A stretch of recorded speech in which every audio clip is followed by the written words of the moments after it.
Aleksander Barkov is arguably the best two-way player in the league with his 3 Selke Awards under his belt and 2 Stanley Cup championships. And Bill Zito's eyes are wide open trying to find someone who can come in and try to help pick up the slack that can do something similar to Barkov.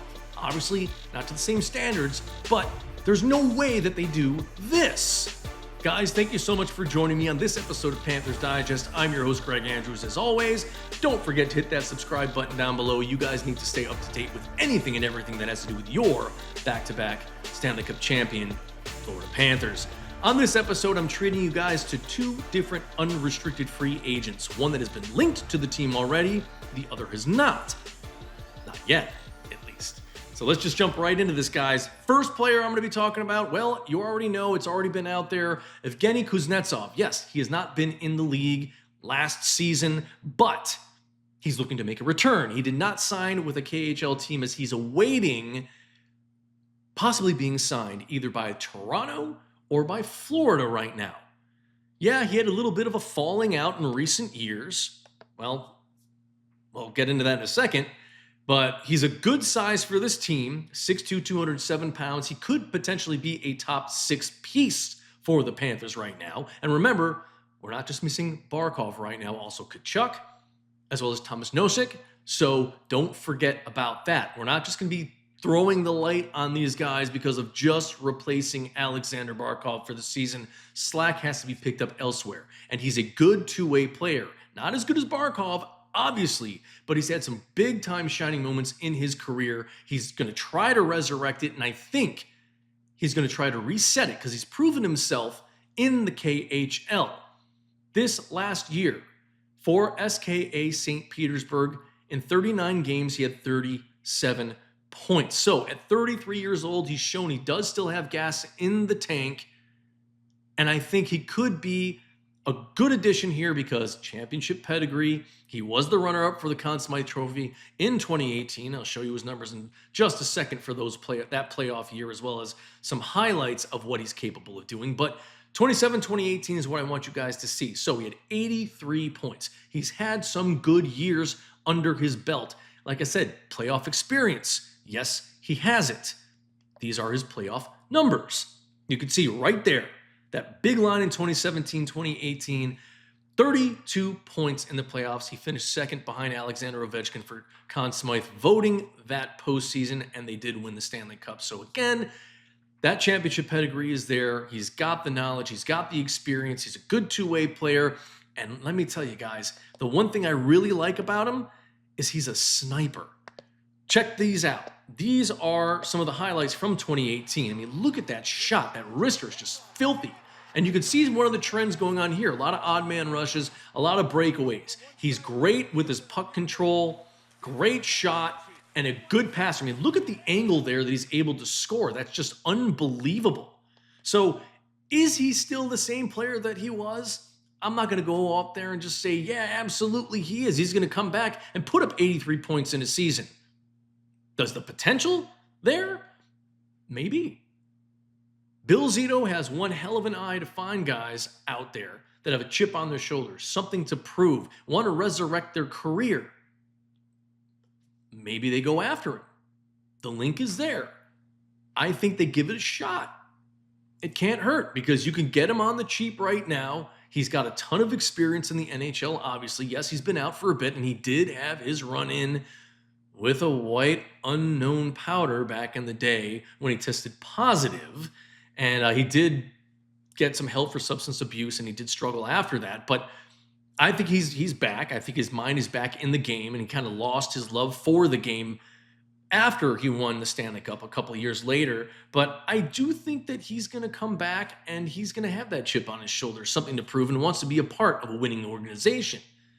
And Toronto's enticing because guess what? They gave the Panthers a run for their money last season. I think that's the biggest threat to this Cats this year for the Cats in terms of trying to win a 3rd consecutive Stanley Cup is that team, not the Edmonton Oilers, because don't forget, guys, we still have Bobrovsky in the net. The Edmonton Oilers are still having an issue trying to find a netminder who will be able to carry them deep into the playoffs and not have the collapse like they did last season, where you saw the goaltending that's the reason why they really lost the Stanley Cup Finals. And I mean, come on, the Panthers were just deeper. They were the better team. But Toronto, on the other hand, they have all the tools to give the Panthers a run for their money, especially now that we're down technically 2 guys right now. Yes, Tkachuk will come back in December.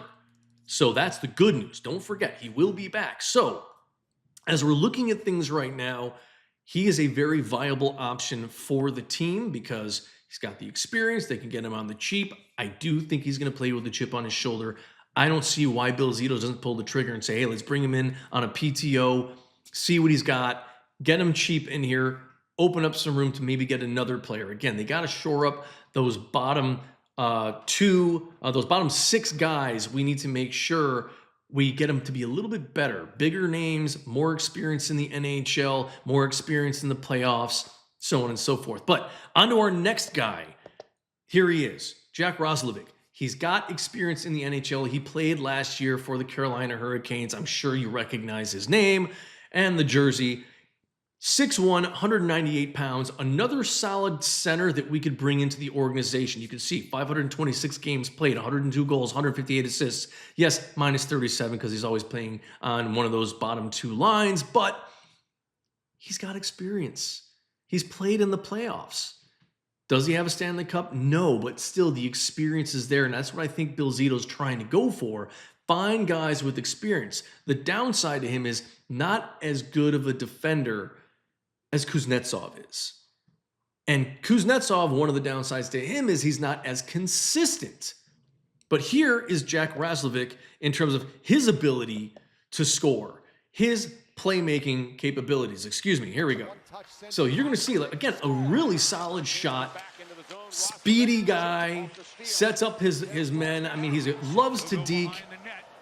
But again, he's a little bit shaky on the defensive end, but really good wrister, solid player overall, good experience. And as we're going to be looking at more of his numbers, here you go.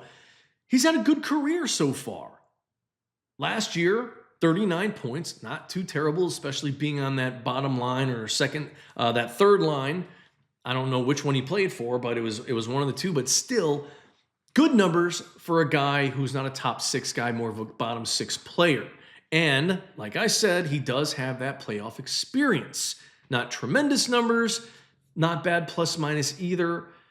Can he come in here, help this team? Absolutely. And one of the things is he just passed up an offer from Edmonton because it seems like he doesn't want to do a 1-year deal. He wants term. He wants longer than 1 year.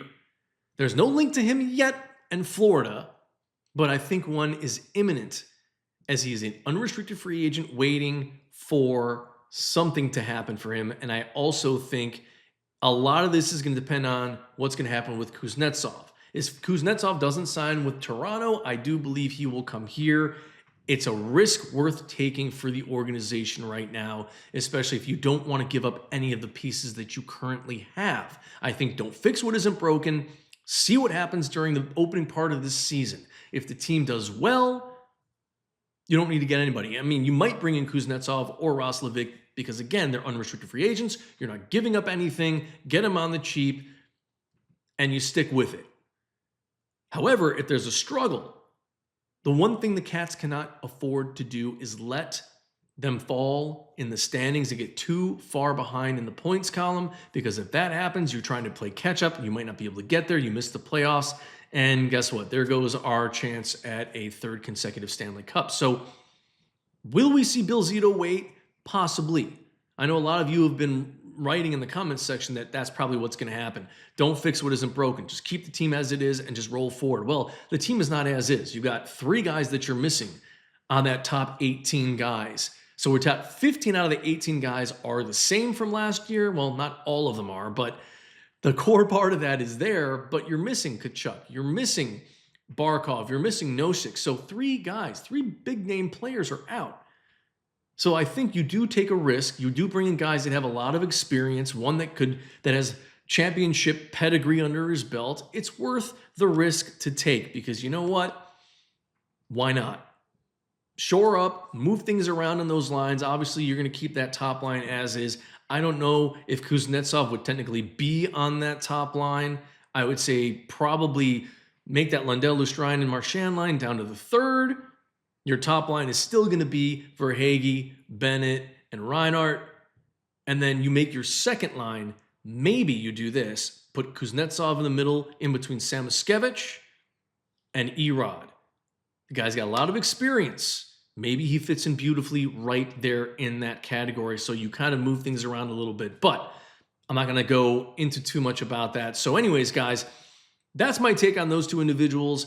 Again, this is not going to be happening. I'm not saying that. Again, it's just me possibly thinking this could happen. Will they take a run at either one of these guys? Right now, it looks like Kuznetsov, yes. Roslovic, we'll see. But something's going to happen. Bill Zito's got something up his sleeve. Sooner than later, I think he's going to make a decision on whether or not he's going to try to bring in an unrestricted free agent and not risk trading any players right now. I think you build on what you currently have. Like Paul Maurice had said, they're going to try to change things around a little bit with their scheme. They're already great in defense. They're going to keep focusing on that. Their core roster is still phenomenal, even with Tkachuk and Barkov out.